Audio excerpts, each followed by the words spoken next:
Primary elections are here, and today is the last day to register to vote. Plus, local students are experimenting with virtual reality's impact on the medical industry. And in sports, Ohio Track and Field holds its Cherry Blossom Invitational. Newswatch starts right now. Broadcasting live from WOUB TV in Athens, this is Newswatch. Good evening, I'm Chelsea Sick. And I'm Lily Bradley. Thanks for joining us. Today is the last day to register to vote in May's primary election. This primary will decide party nominees for governor, as well as attorney general, secretary of state, auditor, and treasurer. There is also one statewide issue on the ballot.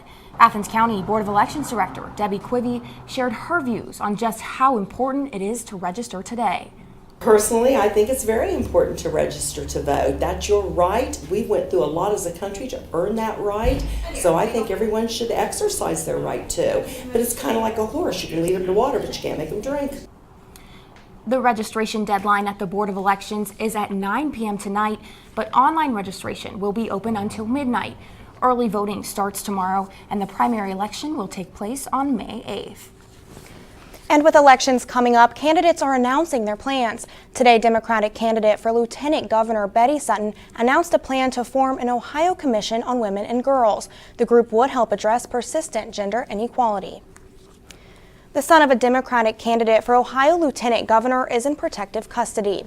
Brian Newell was accused of making posts online about killing police officers yesterday. The Facebook group Ohio Going Blue posted screenshots yesterday of two posts reportedly made by Newell. The post read, quote, "I bet I kill a cop today," and quote, "kill cops." Newell is the son of a Councilwoman Tara Samples, who is the running mate of Democratic candidate for Governor Dennis Kucinich.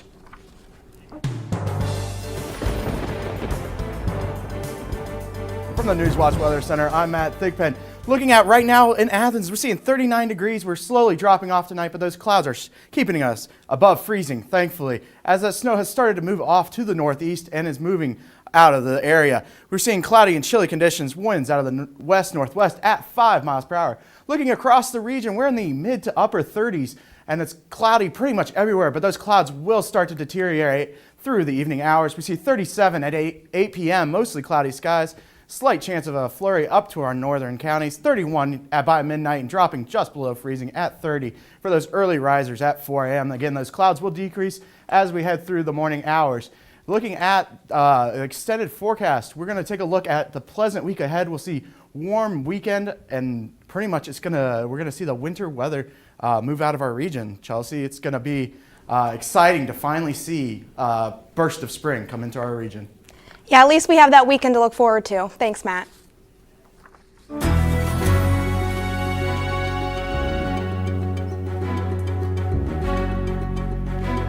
When you think of virtual reality, you probably think of video games and entertaining videos. However, Ohio University students are creating ways to use the new technology to benefit society. WUB's Josh Gregory joins us with a look at what these students are doing. Ohio University's Game Research and Immersive Design Lab is using VR technology to benefit the healthcare industry. The lab's latest project, creating a catalog of 360 video medical students and professionals can use for training, something the lab says has never been done before. What Ohio University is doing right now with virtual reality is pretty unparalleled. Junior Caitlin Emter is one student that sees a future for virtual reality for more than just entertainment.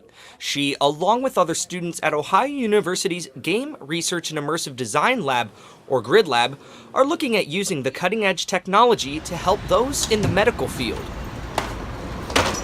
We're now talking to hospitals who are recognizing the name of the GRID Lab, and they see our work and they say, hey, we have a need, can you meet this?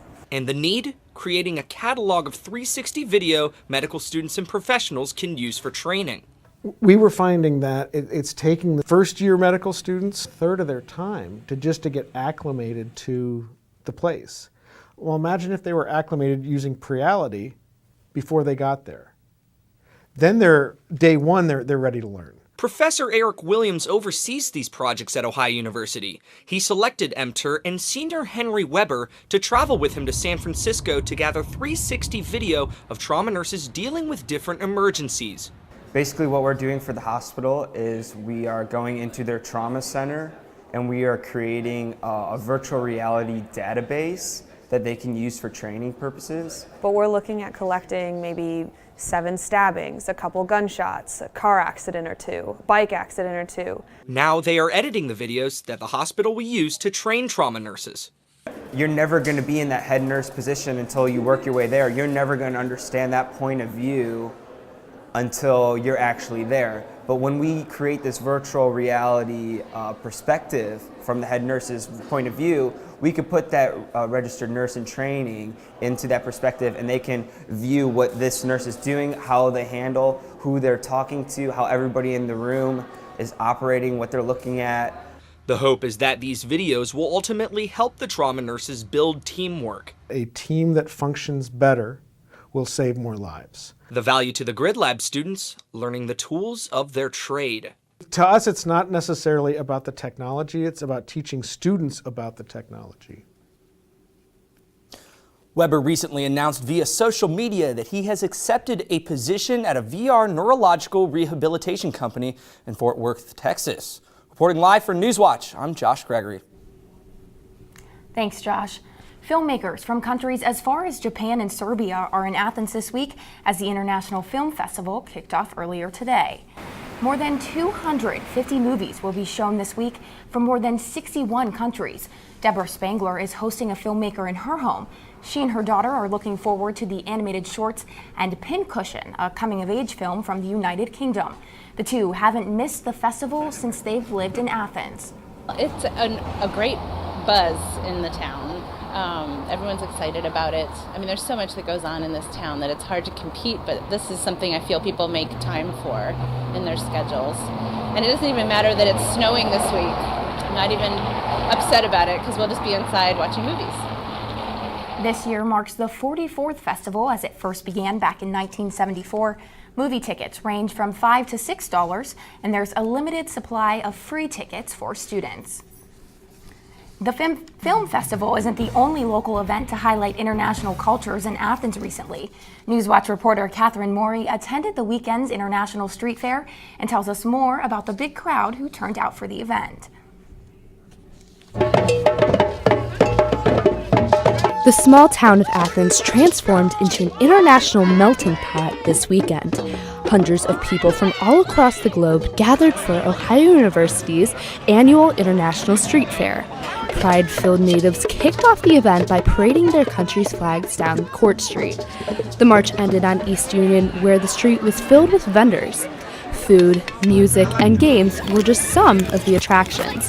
Mohammed Satami, an Iranian student attending OU, says he believes the event was successful because he was able to teach community members about Iranian culture. People are curious, they want to learn, they want to know about other culture. They are trying to imitate good behavior from different kind of people. The large size of the crowd came partially because the event fell on Mom's Weekend. The International Student Union scheduled the event a week earlier than previous years to attract more people. Look around, I feel like everyone's enjoying their time. It's maybe a different new experience for a lot of people, and that's what we want, you know. We want to spread cultural awareness, diversity, and just, like I said previously, bring the world to Athens. And what better than do it with our international students and the organizations that they have. Community support of international students comes at a time of uncertainty for many of them. Triana says some of these students have experienced racism and discrimination, but she says they don't let those negative comments bring them down. Our international students are a strong group of individuals. They are very loving and welcoming, and all they want to do is just share their culture with the rest of OU and the Athens community. Reporting for Newswatch, I'm Catherine Maury. Thanks, Catherine. For more on that story, head to our website, woub.org. The FBI raids President Trump's lawyer's office. While President Trump speaks out about Putin and Russia's alleged attacks in Syria. These stories and more when Newswatch returns.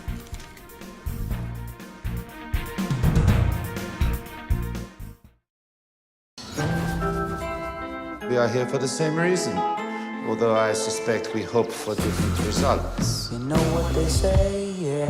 The wicked get no rest. I do not admire you for this. Looking at my heart, in a place. It's always sex, isn't it? Got so much to lose. Love. So much to prove. Poor judgment. We're not amused. God. Trouble on my left, trouble on my right. I've been facing trouble on my side. This is how you'll be a man. Are you becoming squeamish? Oh, God, your mother's here. The lesbians. They're getting married. You're having a great time. God, don't let me lose my mind.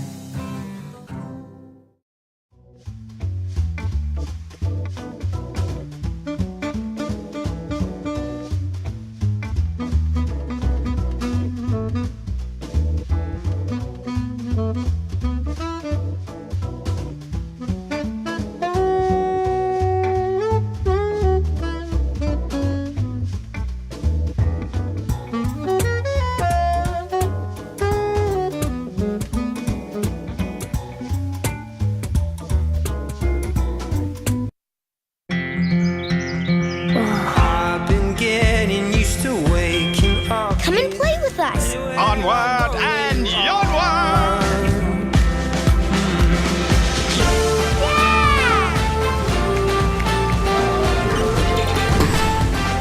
Good ideas open up a whole new world of possibilities. The more you know about history, the more you know about yourself. The sky is the limit. Where I go, there you are.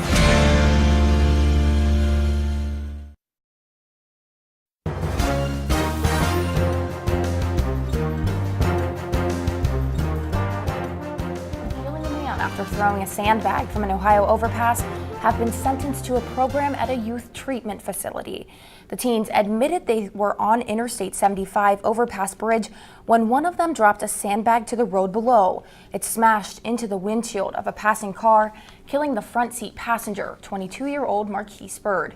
The teens told the court they were walking from their apartments to the store to buy candy. The victim's family believes the sentences were far too light for the crime. This child will never be at home. His son will never see him. His mother will never be able to say, hey, son, how are you? How's your day? Touch his face, see his face. This is outrageous. If those teenagers do not comply with the youth treatment program, they could serve time in juvenile prison. U.S. Army officials have identified the 2 soldiers killed in a helicopter crash at Fort Campbell in Kentucky Friday night. Chief Warrant Officer Ryan Connolly was 37 years old and Warrant Officer James Casadonna was 28 years old. No one else was on board of the helicopter. The 2 men were doing training exercises when the helicopter crashed at their base. The crash is under investigation. The remains of a Navy seaman from Jackson, Ohio have been identified more than 70 years after his death. Military officials say 25-year-old Frank Wood died in the 1941 attack at Pearl Harbor. Crews began exhuming the remains from the scene for more analysis back in 2015. Wood will be buried with full military honors in North Carolina.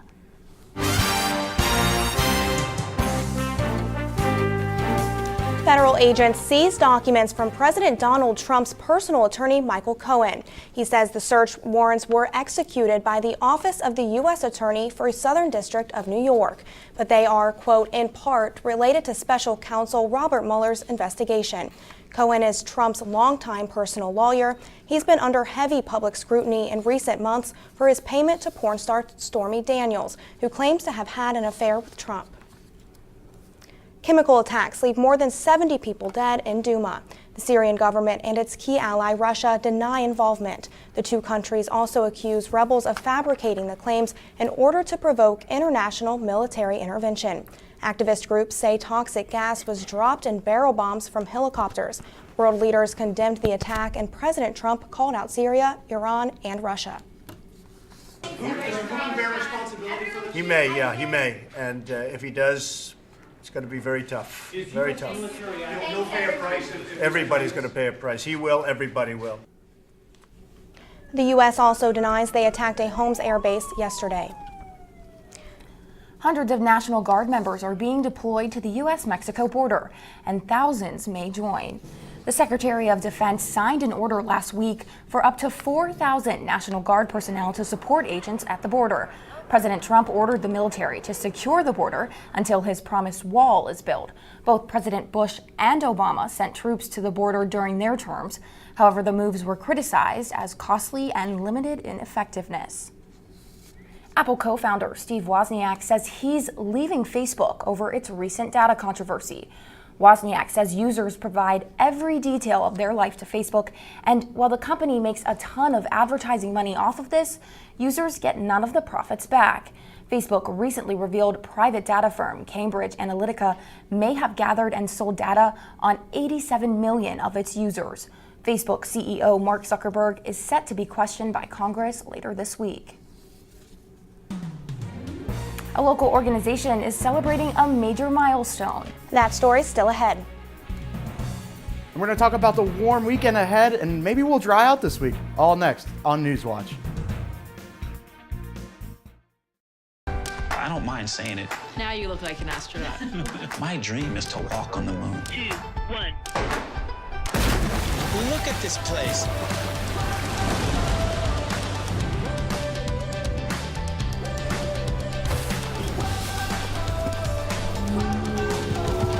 It's a crazy design. It's nearly impossible. What is the next step toward furthering our presence in the cosmos? That was something. Oh, this is incredible.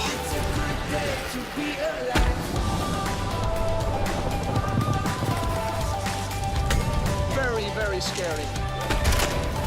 Reality is always more unbelievable than anything we could have imagined. We're literally on the cutting edge. Unreal.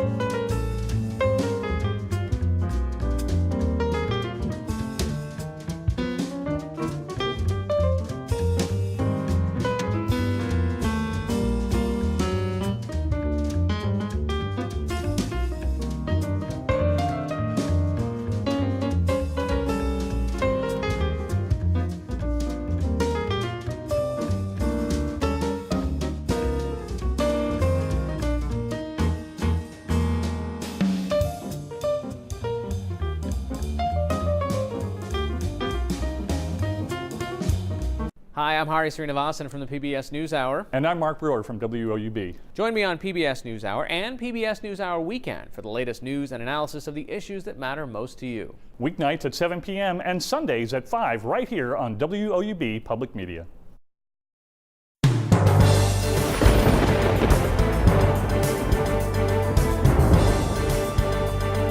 From the Newswatch Weather Center in Athens, Ohio, I'm Matt Thigpen. Taking a look, we had a little bit of snow this morning, but it was nothing like this April 7th, 1987 snowstorm. This is top of Mill Street and College Street, just down the street from our studios. That would have been a mess. We actually saw 17 inches from that snow, so I just wanted to look at some averages that we see. When is the last snowfall here in Athens? It's about March 31st. And the latest date for like a measurable snowfall is about May 9th. We see 0.3 of an inch of snow, and that is courtesy of the National Weather Service. That data all kept there. 39 degrees right now in Athens, cloudy conditions out there, but those clouds will start to deteriorate as we head through the evening, but it's a chilly one out there right now.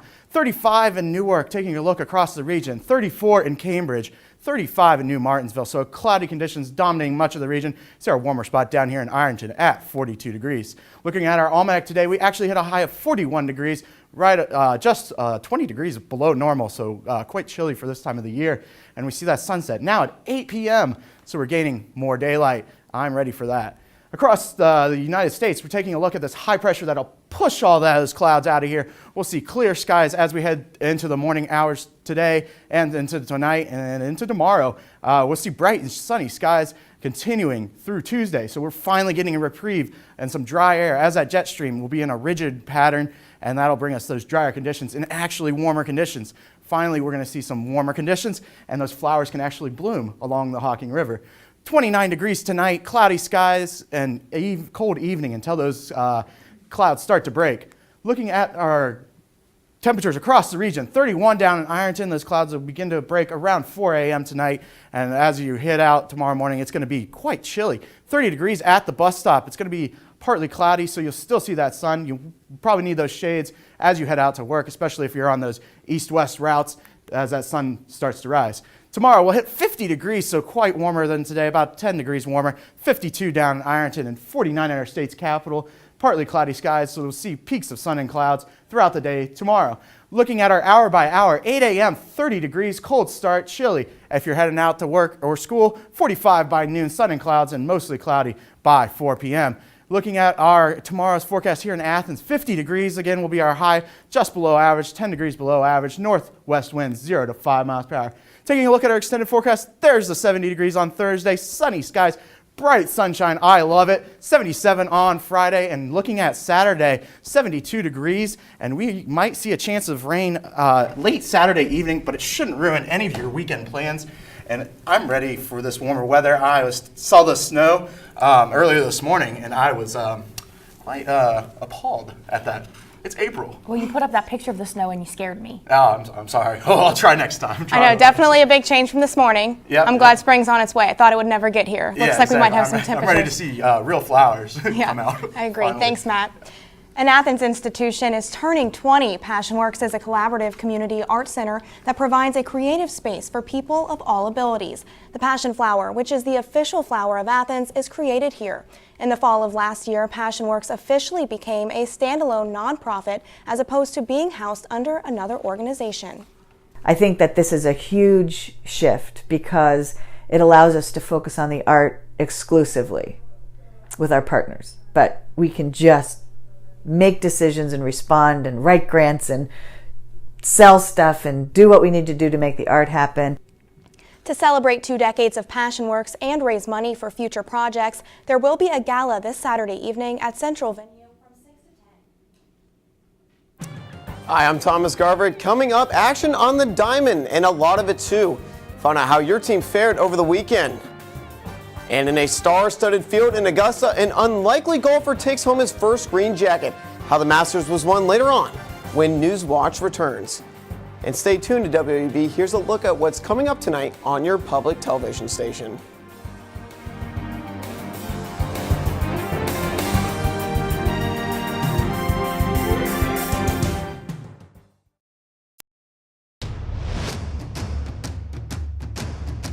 I can't feel my face anymore.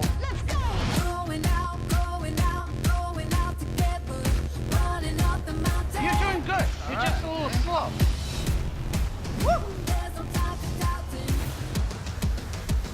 Welcome to madness. I'm expecting the unexpected. The chicken feet really put me in a foul mood. Join us for Family Ingredients Season 2.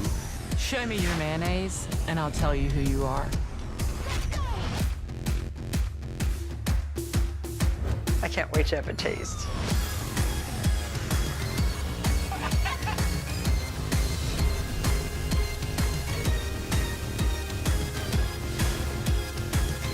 Now that's crispy.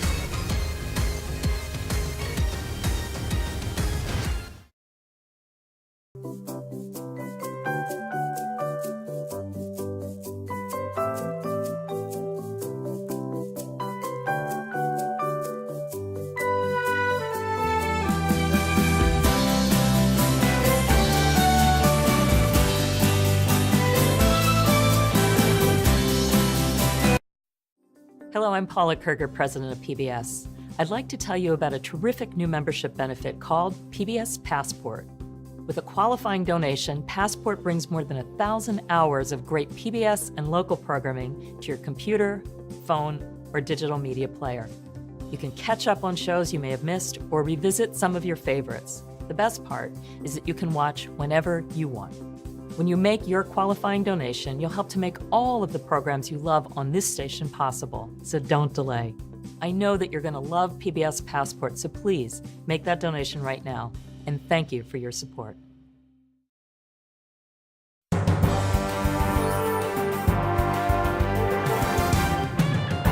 Welcome back. I'm Thomas Garvick, and we'll get to the action on the diamond, but first we have to clear a couple track hurdles. It was senior night for the Ohio track and field team in their first and only home meet of the season. Crazy, but true. The Bobcats had a nice showing in the Cherry Blossom Invitational, sending off their 11 seniors the right way. The Cats won 7 events, including seniors Maya Hodge in the 100-meter hurdles, Shannon Kilpain in the 5K, and Anna Michael in the long jump. The Cats hop back on the track next week as they travel to Charlotte, North Carolina. Streaks are meant to be broken, and the Ohio softball team saw its impressive run come to an end over the weekend. The Bobcats visited Northern Illinois and suffered their first MAC loss of the season Friday, but the Cats recovered and won the next 2 games to win the series. The Cats sit at 8-1 in MAC play. A big reason for that, Bobcat freshman pitcher Danielle Steins, who hasn't allowed more than 3 runs since early March, unhittable. And I'm sure the Ohio baseball team is asking the softball team, hey, how can we get some of those W's? The Bobcats dropped an important series against the Toledo Rockets in Toledo after beating the Rockets by 11 runs on Friday. The Cats dropped Saturday's contest 3-2 and then lost Sunday's rubber match 8-1. The Cats sit at 4-5 in MAC play, good for just 6th in the conference. Not where the defending champs want to be, but hey, maybe their best ball is yet to come. Ohio baseball would get along well with the Cincinnati Reds, who too are looking for answers. Kids Day yesterday afternoon, how about that? And Gregory Polanco wanted to show the kids how it's done. He tattoos this ball out of here, a nice little souvenir for whoever tracks it down later in the inning. And no, we're not showing you the same replay. Corey Dickerson wanted to give the kids another chance at a home run ball. Solo shot there. Pirates win 5-0 in the series rubber match 2. Reds travel to Philadelphia tonight to take on the Phillies. First pitch set at the top of the hour. Heading up north, the Indians' bats have been cold, especially Jose Ramirez.